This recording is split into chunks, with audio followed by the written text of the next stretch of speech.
தொடர்ந்து வெளிவரும் சிலைகள்.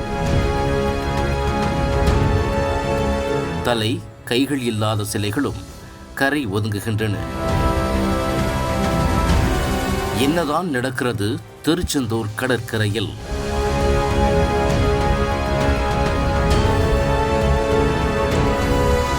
திருச்செந்தூர் கடற்கரையில் பல சிற்பங்கள் கரை ஒதுங்கும் நிலையில் தலை கைகள் இல்லாத சிலைகளும் கரை ஒதுங்குகின்றன.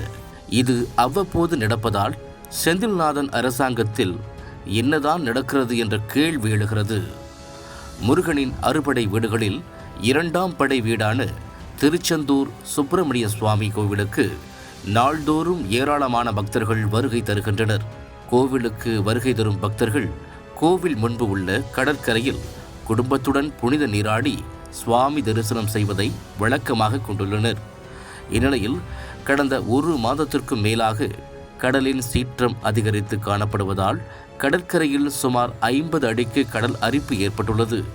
இந்த கடல் அரிப்பு காரணமாகவும் கடல் சீற்றம் காரணமாகவும் திருச்செந்தூர் கடலுக்குள் இருந்து பழங்கால சிற்பங்களும் கல்வெட்டுகளும் வெளியே வந்த வண்ணம் உள்ளது.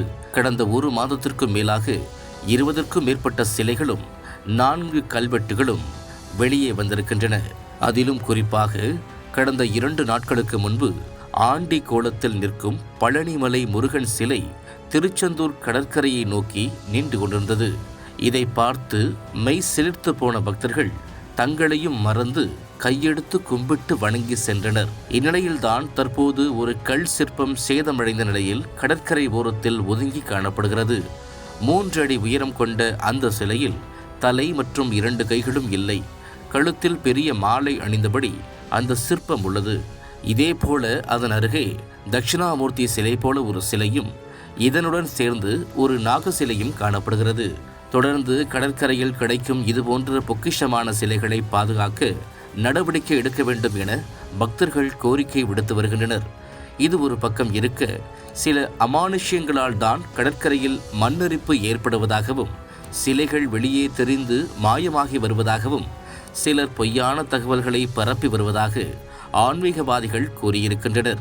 இதுபோன்ற உண்மைக்கு மாறான தவறான செய்திகளை பதிவிட்டு பக்தர்களுக்கு அச்சுறுத்தல்களை ஏற்படுத்தி வருபவர்கள் மீது கோவில் நிர்வாகம் உரிய நடவடிக்கை எடுக்க வேண்டும் எனவும் கோரிக்கை விடுத்துள்ளனர்.